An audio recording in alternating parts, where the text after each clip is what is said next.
ನೆಲಮಂಗಲ ತಾಲೂಕಿನ ದಾಬಸ್ಪೇಟೆ ಪಟ್ಟಣದ ಹೊಯ್ಸಳ ವಿದ್ಯಾ ಸ್ಫೂರ್ತಿ ಕಾಲೇಜು ಮರು ಮೌಲ್ಯಮಾಪನದಲ್ಲಿ ಅನುತ್ತೀರ್ಣರಾದ ವಿದ್ಯಾರ್ಥಿ ಉತ್ತೀರ್ಣರಾದ ಹಿನ್ನೆಲೆ ಕಾಲೇಜು ಶೇಕಡಾ 100% ಫಲಿತಾಂಶ ಪಡೆದು ಸಾಧನೆ ಮಾಡಿದೆ ಎಂದು ಕಾಲೇಜು ಆಡಳಿತ ಮಂಡಳಿ ಪತ್ರಿಕಾಗೋಷ್ಠಿಯಲ್ಲಿ ತಿಳಿಸಿದ್ದಾರೆ. ಕಳೆದ 2026ರಲ್ಲಿ ಹೊಯ್ಸಳ ವಿದ್ಯಾ ಸ್ಫೂರ್ತಿ ಕಾಲೇಜು ಶೇಕಡಾ 99.60% ಸಾಧನೆ ಮಾಡಿದ್ದು, ಓರ್ವ ವಿದ್ಯಾರ್ಥಿ ಕನ್ನಡ ವಿಷಯದಲ್ಲಿ ಕಡಿಮೆ ಅಂಕ ಪಡೆದಿದ್ದ.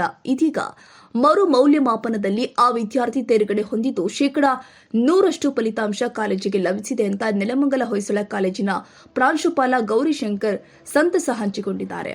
ಈಗಾಗಲೇ ಕಾಲೇಜಿನ ವಿಜ್ಞಾನ ವಿಭಾಗದಲ್ಲಿ ಶೇಕಡಾ 100%, ವಾಣಿಜ್ಯ ವಿಭಾಗದಲ್ಲಿ ಒಟ್ಟು ಶೇಕಡಾ 99.60% ಫಲಿತಾಂಶ ಪಡೆದಿದ್ದು, ವಿಜ್ಞಾನ ವಿಭಾಗದಲ್ಲಿ ಕುಸುಮ ಎಂಬ ವಿದ್ಯಾರ್ಥಿನಿ 593 ಅಂಕ ಪಡೆದು ರಾಜ್ಯದಲ್ಲಿ 7ನೇ ಸ್ಥಾನ ಪಡೆದಿದ್ದಾರೆ. ಒಟ್ಟು 414 ವಿದ್ಯಾರ್ಥಿಗಳಲ್ಲಿ 191 ವಿದ್ಯಾರ್ಥಿಗಳು ಅತ್ಯುನ್ನತ ಶ್ರೇಣಿ, 220 ವಿದ್ಯಾರ್ಥಿಗಳು ಪ್ರಥಮ ಶ್ರೇಣಿಯಲ್ಲಿ, 3 ವಿದ್ಯಾರ್ಥಿಗಳು ದ್ವಿತೀಯ ಶ್ರೇಣಿಯಲ್ಲಿ ಉತ್ತೀರ್ಣರಾಗಿದ್ದಾರೆ. ವಿಜ್ಞಾನ ವಿಭಾಗದಲ್ಲಿ 234 ವಿದ್ಯಾರ್ಥಿಗಳಲ್ಲಿ 104 ವಿದ್ಯಾರ್ಥಿಗಳು ಅತ್ಯುನ್ನತ ಶ್ರೇಣಿ, ವಿದ್ಯಾರ್ಥಿಗಳು 128 ಪ್ರಥಮ ಶ್ರೇಣಿಯಲ್ಲಿ, 2 ವಿದ್ಯಾರ್ಥಿಗಳು ದ್ವಿತೀಯ ಶ್ರೇಣಿಯಲ್ಲಿ ಉತ್ತೀರ್ಣರಾಗಿದ್ದಾರೆ. ವಾಣಿಜ್ಯ ವಿಭಾಗದಲ್ಲಿ 180 ವಿದ್ಯಾರ್ಥಿಗಳಲ್ಲಿ 87 ವಿದ್ಯಾರ್ಥಿಗಳು ಅತ್ಯುನ್ನತ ಶ್ರೇಣಿ, 92 ವಿದ್ಯಾರ್ಥಿಗಳು ಪ್ರಥಮ ಶ್ರೇಣಿಯಲ್ಲಿ ಉತ್ತೀರ್ಣರಾಗಿ ಕಾಲೇಜಿಗೆ ಕೀರ್ತಿಯನ್ನ ತಂದಿದ್ದಾರೆ. ಪರೀಕ್ಷೆಯಲ್ಲಿ ಉತ್ತೀರ್ಣರಾದ ಹಿನ್ನೆಲೆ ಸಂಭ್ರಮಿಸಿದ್ದಾರೆ. ಕಾಲೇಜಿನ ಪ್ರಾಂಶುಪಾಲ ಜಾಲಪ್ಪ ಮಾತನಾಡಿ, ನಮ್ಮ ಕಾಲೇಜು ಆರಂಭವಾದ 2 ವರ್ಷದಲ್ಲಿ ವಿದ್ಯಾರ್ಥಿಗಳು ಉತ್ತಮ ಫಲಿತಾಂಶ ಪಡೆದಿರುವುದು ಸಂತಸವಾಗಿದೆ. ನೆಲಮಂಗಲದ ಹೊಯ್ಸಳ ಕಾಲೇಜು ರಾಜ್ಯದಲ್ಲೇ 3ನೇ ಸ್ಥಾನ ಪಡೆದಿರುವುದು ಹೆಮ್ಮೆ ಇದೆ.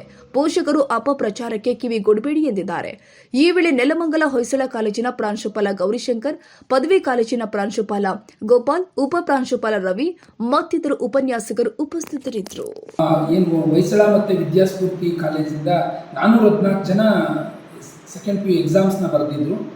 413 ಜನ ಪಾಸಾಗಿ, ಒಂದು ಮಗುದು ಕನ್ನಡದಲ್ಲಿ ಕಡಿಮೆ ಅಂಕ ಬಂದಿತ್ತು. ಅವ್ನು ಚೆನ್ನಾಗಿ ಬರೆದಿದ್ರು ಕೂಡ ಕಡಿಮೆ ಅಂಕ ಬಂದಿತ್ತು. ನಮಗೆ ನಂಬಿಕೆ ಇತ್ತು, ಅದಕ್ಕೆ ಅದನ್ನು ನಾವು ರಿವ್ಯಾಲ್ಯೂಷನ್ಗೆ ಹಾಕ್ಸಿದ್ವಿ. ಅವಾಗ ನಮಗೆ 99.60 ರಿಸಲ್ಟ್ ಬಂದಿತ್ತು. ಈಗ ರಿವ್ಯಾಲ್ಯೂಷನ್ ರಿಸಲ್ಟ್ ಬಂದಿದೆ ಮಂಡೇ. ಆ ರಿಸಲ್ಟಲ್ಲಿ ಆ ಮಗು ಪಾಸ್ ಆಗಿದ್ದಾನೆ. ಮತ್ತು ಅಷ್ಟೇ ಅಲ್ಲದೆ ಅವನು ಸೆಕೆಂಡ್ ಕ್ಲಾಸಲ್ಲಿ ಪಾಸ್ ಆಗಿದ್ದಾನೆ. ಇದರಿಂದ ನಮ್ಮ ಕಾಲೇಜು ಹೊಯ್ಸಳ ಮತ್ತು ವಿದ್ಯಾಸ್ಫೂರ್ತಿ ಕಾಲೇಜಿನ ಟೋಟಲ್ ರಿಸಲ್ಟು 100% ಆಗಿದೆ. ತಮಗೆಲ್ಲ ಗೊತ್ತಿದ್ದಾಗೆ 414 ಜನಕ್ಕೆ 414 ಜನನೂ ಕೂಡ ಪಾಸ್ ಆಗಿದ್ದಾರೆ. ತಮಗೆಲ್ಲ ಗೊತ್ತಿದೆ 100% ರಿಸಲ್ಟ್ ಕೊಡೋದು ಎಷ್ಟು ಕಷ್ಟ ಅಂತ. ಪ್ರತಿ ಮಗುನೂ ಕೂಡ ಮಾನಿಟ್ರ್ ಮಾಡಬೇಕಾಗತ್ತೆ. ಅವರು ಕಾಲೇಜಿಗೆ ಬರೆದಿದ್ರೆ ಮಾನಿಟ್ರ್ ಮಾಡಬೇಕಾಗತ್ತೆ. ಪ್ರತಿ ಸಬ್ಜೆಕ್ಟನ್ನು ನೋಡಬೇಕಾಗತ್ತೆ. ಅದನ್ನೆಲ್ಲ ನೋಡಿ ಅಷ್ಟೂ ಜನ ಪಾಸ್ ಆಗೋ ಥರ ಕಂಪ್ಲೀಟ್ 100% ರಿಸಲ್ಟ್ ಬರೋ ಥರ ಮಾಡೋದರಲ್ಲಿ ಇಲ್ಲಿ ಕಾಲೇಜಿನ ಪ್ರಾಂಶುಪಾಲರಾದ ಜಾಲಪ್ಪ ಸರ್ ಇರ್ಬೋದು, ಸೈನ್ಸ್ ಕೋಆರ್ಡಿನೇಟರ್ ಆದಂಥ ವಿಕಾಸ್ ಸರ್, ಕಾಮರ್ಸ್ ಕೋಆರ್ಡಿನೇಟರ್ ಆದ ರವಿಕುಮಾರ್ ಸರ್ ಮತ್ತು ಅವ್ರ ಟೀಮು ತುಂಬ ಕಷ್ಟಪಟ್ಟು ಕೆಲಸ ಮಾಡಿದ್ದಾರೆ. ಎಷ್ಟೋ ಸತಿ ಮನೆಗೆ ಹೋಗಿ ಹೇಳ್ಕೊಟ್ಟಿದ್ದಾರೆ. ಇವರೆಲ್ಲರ ಪರಿಶ್ರಮದಿಂದ ನಿಜವಾಗ್ಲೂ ಕೂಡ 100% ರಿಸಲ್ಟ್ ಬಂದಿದೆ.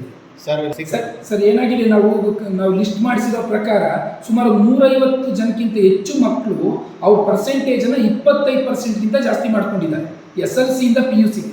ಇದಕ್ಕೆ ಕಾರಣ ಏನು ಅಂದರೆ, ನಾವು ಸ್ಟಾರ್ಟಿಂಗಿಂದಾನೇ ಅವ್ರನ್ನ ಮಾನಿಟರ್ ಮಾಡ್ತಾ ಬಂದಿದ್ದೀವಿ. ಸುಮಾರು 5 ರಿಂದ 6 ಪ್ರಿಪ್ರೇಟರಿ ಮಾಡಿದ್ದೀವಿ. ಅವ್ರ ತಪ್ಪುಗಳನ್ನ ತಿದ್ದುಕೊಳ್ಳೋಕ್ಕೆ ಅವಕಾಶ ಕೊಟ್ಟಿದ್ದೀವಿ.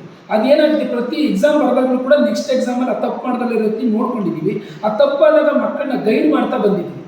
ಒಂದು ಹೇಳ್ತೀನಿ, ನಮ್ಮಲ್ಲಿ ಬರೀ ಟೀಚರ್ಸ್ ಅಲ್ಲ, ಅವರು ಈ ಕಾಲೇಜ್ ಓನರ್ಸ್ ಇದ್ದಂಗೆ. ಪ್ರತಿಯೊಬ್ಬರು ಕೂಡ ಕಾಲೇಜ್ನ ನಂದು ಅಂತ ಪಾಠ ಮಾಡ್ತಾರೆ. ನಾವು ಅವ್ರನ್ನ ಅಷ್ಟು ಪ್ರೀತಿ, ವಿಶ್ವಾಸ, ಕಳಕಳಿಯಿಂದ ನೋಡ್ಕೋತೀವಿ.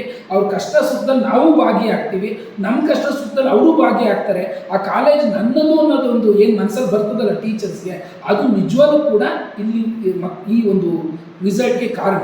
ನೀವು ನಂಬ್ತೀರ 45ರಿಂದ 50%ವರೆಗೂ ಹೈಕ್ ಮಾಡ್ಕೊಂಡಿದ್ದಾರೆ ಹೈಯೆಸ್ಟು. ಅದು ಕಾರಣನೇ ಇಲ್ಲಿರೋ ಎಲ್ಲ ಟೀಚರ್ಸು ಕೂಡ ತುಂಬ ಡೆಡಿಕೇಟಿವ್ ಟೀಚರ್ಸ್ ಇದ್ದಾರೆ. ಪ್ರಾಂಶುಪಾಲರು ಕೂಡ ತುಂಬ ಡೌನ್ ಟು ಅರ್ತ್ ಇದ್ದಾರೆ. ಅವರು ನಮ್ಮದೇ ಹೊಯ್ಸಳದಲ್ಲೇ ಕೆಲಸ ಮಾಡಿದ್ದವ್ರನ್ನ ಪ್ರಾಂಶುಪಾಲರು ಮಾಡಿದ್ದೀವಿ. ಒಂದು ಎಥಿಕ್ಸ್ ಇಟ್ಟು ಬದುಕ್ತಕ್ಕಂಥ ಮನುಷ್ಯರು ಅವರು. ನಾನು ನಿಜವಾಗ್ಲೂ ನನಗೆ ತುಂಬ ಖುಷಿ ಇದೆ. ನಮ್ಮ ಇಲ್ಲಿನ ಪ್ರಾಂಶುಪಾಲರಾದ ಜಾಲಪ್ಪ ಸರ್ ಬಗ್ಗೆ ನನಗೆ ಯಾವಾಗಲೂ ಖುಷಿ ಅನಿಸುತ್ತೆ. ಯಾಕೆಂದರೆ ಅವರು ಒಂದು ದಿವಸ ಇನ್ಸ್ಟಿಟ್ಯೂಷನ್ ಬಗ್ಗೆ ಬೇರೆ ಯೋಚನೆ ಮಾಡಲ್ಲ. ಅವ್ರ ಮಕ್ಕಳೇ ಅವ್ರಿಗೆ ತುಂಬ ಇಂಪಾರ್ಟೆಂಟ್ ಅಂತ ಕೆಲಸ ಮಾಡ್ತಾರೆ. ಅವ್ರ ಟೀಮು ಅಷ್ಟೇ, ವಿಕಾಸ್ ಸರ್ ಇರ್ಬೋದು, ಎಲ್ಲ HODಗಳು ಇರ್ಬೋದು, ರವಿ ಸರ್ ಇರ್ಬೋದು, ಪ್ರತಿಯೊಬ್ಬರು ಕೂಡ ಕಾಮರ್ಸ್ ಮಕ್ಕಳು ಕನ್ನಡ ಬರೆದವ್ರನ್ನು ಬಿಡದೆ ಓದಿಸಿ ಈ ಮಟ್ಟಕ್ಕೆ ರಿಸಲ್ಟ್ ಕೊಟ್ಟಿದ್ದಾರೆ.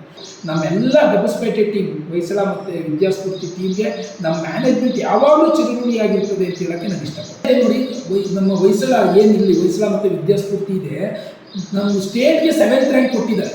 ಕುಸುಮ ಅಂತಕ್ಕಂಥ ಹುಡುಗಿ 7th ರ್ಯಾಂಕ್ ತೊಗೊಂಡಿದೆ. 7th ರ್ಯಾಂಕನ್ನು ತೊಗೊಳ್ತಕ್ಕಂಥದ್ದು ಎಸ್ಪೆಷಲಿ ಸೈನ್ಸಲ್ಲಿ ಅಷ್ಟು ಈಸಿ ಇಲ್ಲ. 593 ಮಾರ್ಕ್ಸನ್ನು ಸ್ಕೋರ್ ಮಾಡಿ ಸ್ಟೇಟ್ಗೆ 7th ರ್ಯಾಂಕನ್ನು ತೊಗೊಂಡಿದ್ದಾರೆ. ಅದರ ಜೊತೆಗೆ ಇನ್ನೂ 5 ಜನ ವಿತಿನ್ 20th ರ್ಯಾಂಕ್ ಬಂದಿದ್ದಾರೆ. ಈ ಒಂದು ಗ್ರಾಮೀಣ ಭಾಗದಿಂದ ಅಷ್ಟು ರ್ಯಾಂಕ್ಗಳನ್ನು ಕೊಟ್ಟಿರೋದು ನಿಜವಾಗ್ಲೂ ಈ ಶ್ರೇಯ ಈ ಟೀಮ್ಗೆ ಸಲ್ಲಬೇಕು. ಅಷ್ಟೇ ಅಲ್ಲದೆ ಯಾಕೆ ಕಾರಣ ಏನು ಅಂದರೆ JEE ನೀಟು ಮತ್ತು ನಾವು ಏನು CETಗೆ ಒಳ್ಳೆ ಕೋಚಿಂಗ್ ಕೊಡ್ತೀವಿ. ಸುಮಾರು 6 ತಿಂಗಳು ಸೆಕೆಂಡ್ ಇಯರಲ್ಲಿ ನಾವು ಅದಕ್ಕೆ ಕೋಚಿಂಗ್ ಮಾಡ್ತಾ ಇರ್ತೀವಿ. ಈಗಿನ ಕ್ವಶನ್ ಪೇಪರ್ ಪ್ಯಾಟರ್ನ್ ಹೇಗಿದೆ ಅಂದರೆ 20 ಮಾರ್ಕ್ಸ್ MCQ ಇರುತ್ತೆ. ಅದನ್ನು ಯಾರು ಚೆನ್ನಾಗಿ ಮಾಡ್ತಾರೆ ಅವ್ರು ಗ್ಯಾರಂಟಿ ರ್ಯಾಂಕ್ ಬಂದ್ಬಿಡುತ್ತೆ, ಒಳ್ಳೆ ಮಾರ್ಕ್ಸ್ ಬಂದ್ಬಿಡುತ್ತೆ, ಹೈಕ್ ಆಗಿಬಿಡುತ್ತೆ. ನಾವು CET JEE ಮತ್ತು ನೀಟ್ಗೆ ಜಾಸ್ತಿ ಇಂಪಾರ್ಟೆನ್ಸ್ ಕೊಡೋದ್ರಿಂದ ನಿಜವೂ ಕೂಡ ಅವರ ಮಾರ್ಕ್ಸನ್ನು ಹೈಕ್ ಮಾಡೋಕ್ಕೆ ಸಾಧ್ಯ ಆಗಿದೆ. ಇದಕ್ಕೆಲ್ಲ ಕಾರಣ ಇಲ್ಲಿರ್ತಕ್ಕಂಥ ಡೆಡಿಕೇಟಿವ್ ಮತ್ತು ಒಳ್ಳೆ ಫ್ಯಾಕಲ್ಟಿ ಅಂತ ಹೇಳೋಕ್ಕೆ ನಾನು ಇಷ್ಟಪಡ್ತೀನಿ. ಇನ್ನೊಂದು ಏನು ನಾನು ನಿಮ್ಗೆ ಹೇಳೋಕ್ಕೆ ಇಷ್ಟಪಡ್ತೀನಿ ಅಂದರೆ ಕೆಲವರು ನಮ್ಮ ಬಗ್ಗೆ ಫಾಲ್ಸ್ ಪ್ರಾಪಗೆಂಡ ಮಾಡ್ತಿದ್ದಾರೆ. ಇಲ್ಲ 15 ಫೇಲ್ ಆಗಿಬಿಟ್ಟಿದೆ, 6 ಫೇಲ್ ಆಗಿಬಿಟ್ಟಿದೆ, ಬಾಯಿಗೆ ಬಂದಂಗೆ ಮಾತಾಡ್ತಿದ್ದಾರೆ. ಅವ್ರು ಯಾರು ಅಂತ ನಾನು ಹೇಳಕ್ಕೆ ಹೋಗಲ್ಲ, ನನಗೆ ಬೇಕಾಗಿಲ್ಲ. ಆದರೆ ಅಂಥವ್ರು ಯಾರಾದರೂ ಪೇರೆಂಟ್ಸ್ಗೆ ಡೌಟ್ ಇದ್ದರೆ ಅವರು ಡೈರೆಕ್ಟ್ಲಿ ನಮ್ಮ ಕಾಲೇಜ್ಗೆ ಬರ್ಬೋದು. ಗೌರ್ಮೆಂಟ್ ಇದರಲ್ಲಿ ಏನು ವೆಬ್ಸೈಟಲ್ಲಿ ಅಫಿಷಿಯಲ್ ರಿಸಲ್ಟ್ ಶೀಟು ಅನೌನ್ಸ್ ಆಗಿದೆ, ಆ ರಿಸಲ್ಟ್ ಶೀಟ್ನೇ ಅವ್ರಿಗೆ ಕೊಡ್ತೀವಿ. ಅಥವಾ ಹಂಗೆ ಯಾರು ಹೇಳ್ತಾರೆ ಅವ್ರದ್ದು ರಿಸಲ್ಟ್ ಶೀಟ್ ಆದರೂ ಅವ್ರು ಕೇಳಿ ಇಸ್ಕೊಂಡ್ಬಿಡಿ ಅನ್ನೋದು ನನ್ನ ಕಳಕಳಿಯ ಮನವಿ.